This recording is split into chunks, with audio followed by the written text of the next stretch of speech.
Hello friends, मैं हूं UM उस्मानी और आप देख रहे हैं हमारा चैनल यूएम इंस्टीट्यूट।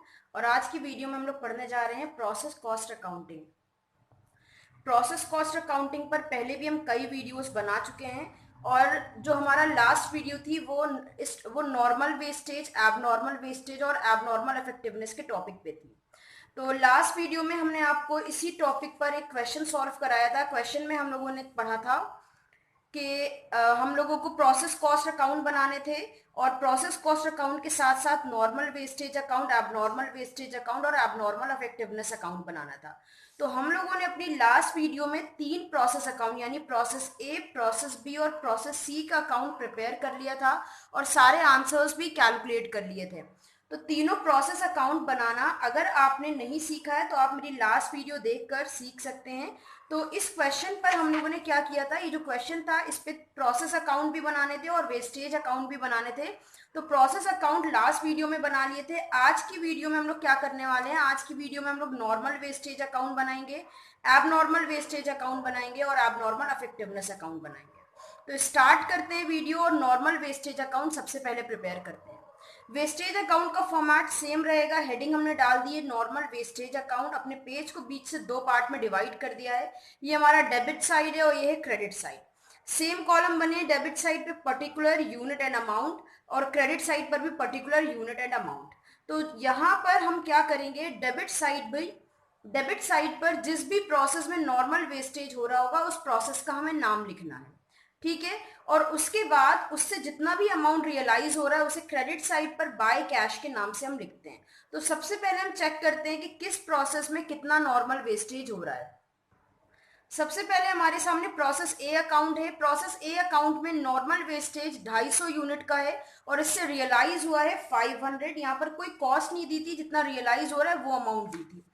तो इसी अमाउंट को डेबिट साइड पर हम लिख देंगे टू प्रोसेस ए अकाउंट के नाम से, टू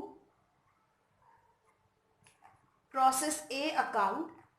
250 यूनिट्स हैं और अमाउंट है 500, 2 रुपए पर यूनिट के हिसाब से रियलाइज हुआ है।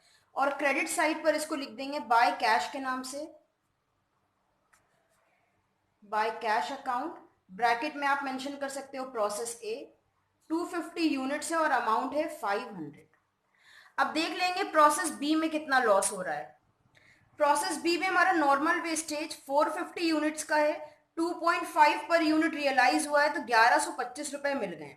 450 यूनिट का लॉस है, 1125 रियलाइज हो रहा है। तो डेबिट साइड पर पहले हम लिखेंगे टू प्रोसेस बी अकाउंट और क्रेडिट में लिख देंगे बाय कैश अकाउंट। ब्रैकेट में मेंशन कर सकते हो प्रोसेस बी। 450 यूनिट का लॉस हुआ है, 1125। यूनिट्स के कॉलम में 450 आ जाएगा, अमाउंट के कॉलम में 1125। 450 एंड 1125। अब सेम ऐसे ही प्रोसेस सी चेक करते हैं और देखते हैं वहां कितना नॉर्मल वेस्टेज हुआ है। अब प्रोसेस सी जो है, प्रोसेस सी में नॉर्मल वेस्टेज हो रहा है 200 यूनिट का, बट साथ में एबनॉर्मल अफेक्टिवनेस भी है 100 यूनिट्स। तो एबनॉर्मल अफेक्टिवनेस को भी हम क्या करते हैं, नॉर्मल वेस्टेज अकाउंट में शो करते हैं। ठीक है, यानी हमने माना था कि 200 यूनिट का नुकसान हो जाएगा, बट एक्चुअल में 100 यूनिट का लॉस नहीं हुआ। तो हम लोग नॉर्मल वेस्टेज के अकाउंट में एबनॉर्मल अफेक्टिवनेस को भी शो करेंगे। डेबिट साइड पर पहले नॉर्मल वेस्टेज शो करेंगे, 200 यूनिट 700 रुपए का है। डेबिट में लिख देंगे to process C account. 200 units है, अमाउंट है 700। तो यूनिट्स के कॉलम में 200 और अमाउंट के कॉलम में 700 आ गया। अब हम ये चेक करेंगे कि एबनॉर्मल अफेक्टिवनेस कितनी यूनिट्स की है। तो यहां पर एबनॉर्मल अफेक्टिवनेस है 100 यूनिट्स। अब देखिए प्रोसेस सी में वेस्टेज हुआ था 200 यूनिट का, लेकिन वेस्टेज में से एबनॉर्मल इफेक्टिवनेस 100 यूनिट की हो गई है। तो हमारा लॉस कितना बचा, लॉस बचा 100 यूनिट का। तो जितना लॉस बचा है उसे कैश के नाम से लिखेंगे, by cash account process C 100 unit. और एबनॉर्मल इफेक्टिवनेस को हम एबनॉर्मल इफेक्टिवनेस के नाम से लिखेंगे।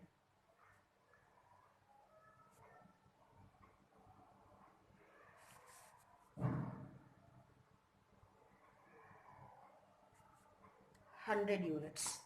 तो यहाँ पर जो हमारी कॉस्ट है वो है 700 और 100 यूनिट का लॉस हुआ है, 100 यूनिट अफेक्टिवनेस हो गई है, यानी इक्वल रेशियो है। तो 700 को हम इक्वल रेशियो में डिस्ट्रीब्यूट कर देंगे। प्रोसेस सी का लॉस दो पार्ट में डिवाइड हो जाएगा, 350 और 350। तो ये इस तरह से हमारा process normal wastage account prepare होगा। अब हम इस अकाउंट को क्लोज कर देंगे। इस अकाउंट को क्लोज कर देते हैं। यहाँ पे टोटल करेंगे, यूनिट्स का टोटल आ रहा है 900 और अमाउंट के कॉलम का टोटल आ रहा है 2325। और ये हमारा नॉर्मल वेस्टेज अकाउंट बनकर तैयार हो गया है। अब हम एबनॉर्मल वेस्टेज अकाउंट बनाते हैं। तो जिस तरह से हमने नॉर्मल वेस्टेज अकाउंट बनाया है, सेम वैसे ही हम एबनॉर्मल वेस्टेज अकाउंट बनाएंगे। चेक करेंगे कि किस प्रोसेस में हमारा एबनॉर्मल वेस्टेज हो रहा है। तो एबनॉर्मल वेस्टेज हमारा प्रोसेस ए में एबनॉर्मल वेस्टेज 250 यूनिट का है। तो हम इसको डेबिट साइड पर नोट कर लेते हैं। एबनॉर्मल वेस्टेज अकाउंट के डेबिट में हम लिखेंगे टू प्रोसेस ए अकाउंट। जिस भी प्रोसेस में एबनॉर्मल वेस्टेज हो रहा है हम उसका नाम लिखेंगे और जितना भी वेस्टेज हो रहा है वो लिख देंगे, 250 यूनिट्स। लिखने के बाद हम यहाँ पर देखेंगे कॉस्ट कितनी है। इसकी कॉस्ट है 3625 रुपए।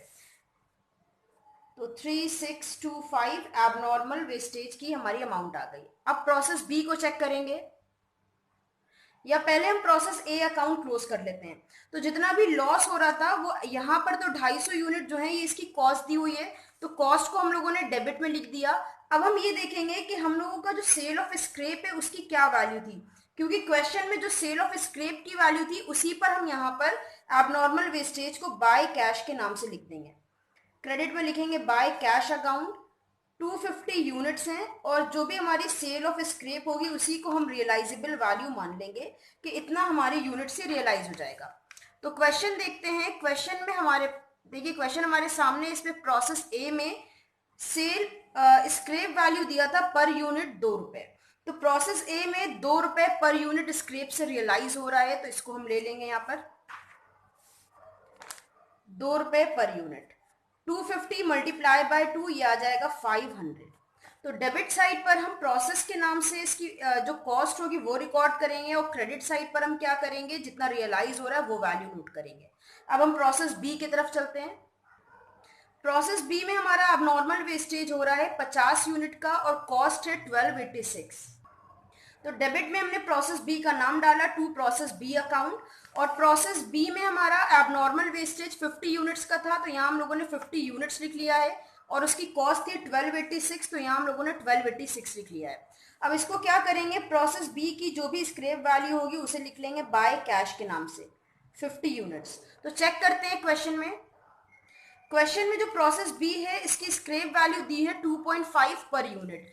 तो यहाँ पर हम इसको 2.5 के हिसाब से ले लेते हैं। 50 यूनिट मल्टीप्लाई बाय 2.5, इसका मल्टीप्लाई कर देंगे। 50 मल्टीप्लाई बाय 2.5 ये आ गया 125। अब प्रोसेस सी चेक कर लेते हैं। वैसे तो प्रोसेस सी में हमें पता है, लेकिन फिर भी दिखा देते हैं आप लोगों के कि हम लोगों का एबनॉर्मल वेस्टेज है या नहीं। तो प्रोसेस सी अकाउंट में किसी तरह का एबनॉर्मल वेस्टेज नहीं है, बल्कि यहाँ पर एबनॉर्मल अफेक्टिवनेस हो रही है। तो एबनॉर्मल अफेक्टिवनेस जो है वो एक बार एबनॉर्मल अफेक्टिवनेस अकाउंट में जाती है और दोबारा इसकी यूनिट नॉर्मल वेस्टेज अकाउंट में हम शो कर चुके हैं। तो ये इसको हम एबनॉर्मल अफेक्टिवनेस अकाउंट में शो करेंगे। वेस्टेज यहाँ पर नहीं है एबनॉर्मल, तो एबनॉर्मल वेस्टेज अकाउंट क्लोज करते हैं। तो एबनॉर्मल वेस्टेज अकाउंट का टोटल करते हैं। पहले यूनिट्स के कॉलम का टोटल करेंगे। 250 प्लस 50 ये हो गया है 300 यूनिट्स। यहाँ पर भी टोटल हो जाएगा 300 यूनिट्स। अमाउंट के कॉलम का टोटल करते हैं। डेबिट की दोनों अमाउंट का हमने टोटल किया, ये आ रहा है 4911। और क्रेडिट साइड का टोटल करेंगे तो आ जाएगा 625। तो दोनों का डिफरेंस निकाल लेंगे हम लोग। यहाँ पर डिफरेंस आ रहा है 4286। तो जितना हमारा डिफरेंस आ रहा है उसे हम क्रेडिट साइड पर, यानी जिधर का भी टोटल कम है, क्रेडिट का टोटल कम है, तो क्रेडिट साइड पर प्रॉफिट एंड लॉस अकाउंट के नाम से डाल देंगे। यानी जो भी डिफरेंस है वो प्रॉफिट एंड लॉस अकाउंट में चला जाएगा। 4286 डिफरेंस को डाल दिया। और जो ज्यादा वाला टोटल है 4911, उसे हम क्या करेंगे, दोनों साइड पर फ्रेम में लिख के एबनॉर्मल वेस्टेज अकाउंट क्लोज कर देंगे। ये हमारा एबनॉर्मल वेस्टेज अकाउंट बन गया। प्रॉफिट एंड लॉस अकाउंट में आप चाहो तो यहाँ पे बैलेंसिंग फिगर भी शो कर सकते हो, लिख दो बैलेंसिंग फिगर। ताकि याद रहे आपको कि आपने दोनों साइड का टोटल करके उसके बाद यहाँ पर प्रॉफिट एंड लॉस अकाउंट में वो अमाउंट डालिए जो आपका बैलेंस आया था। अब हम चलते हैं एबनॉर्मल इफेक्टिवनेस अकाउंट की तरफ। सेम वैसी फॉर्मेट बना है एबनॉर्मल इफेक्टिवनेस अकाउंट का जैसे बाकी के अकाउंट का बना था, बस अब हमें चेक करना है कि कौन सा ऐसा प्रोसेस है जिसमें एबनॉर्मल इफेक्टिवनेस हो रही है। तो अब आ जाते हैं प्रोसेस सी पे। यही एक लौता ऐसा प्रोसेस अकाउंट है इस क्वेश्चन में जिसमें एबनॉर्मल इफेक्टिवनेस हमने देखी, वो भी 100 यूनिट की और अमाउंट है 3372।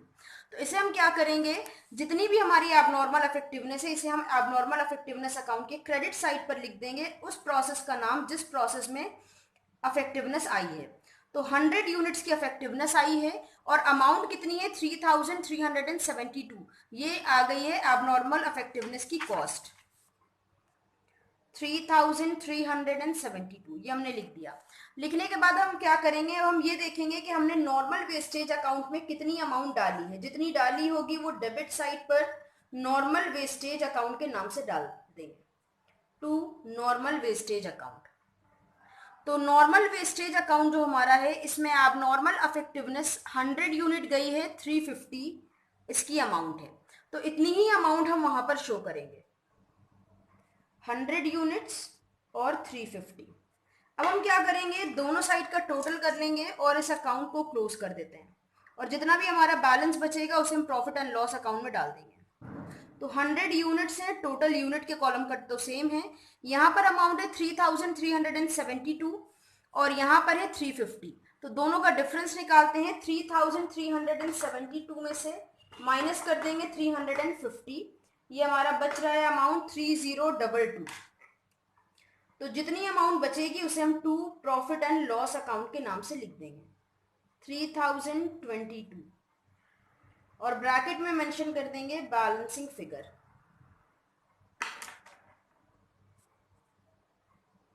और दोनों साइड का टोटल कर देंगे 3372 और ये अकाउंट हम लोगों का क्लोज हो गया। तो ये बन गया हमारा एबनॉर्मल इफेक्टिवनेस अकाउंट।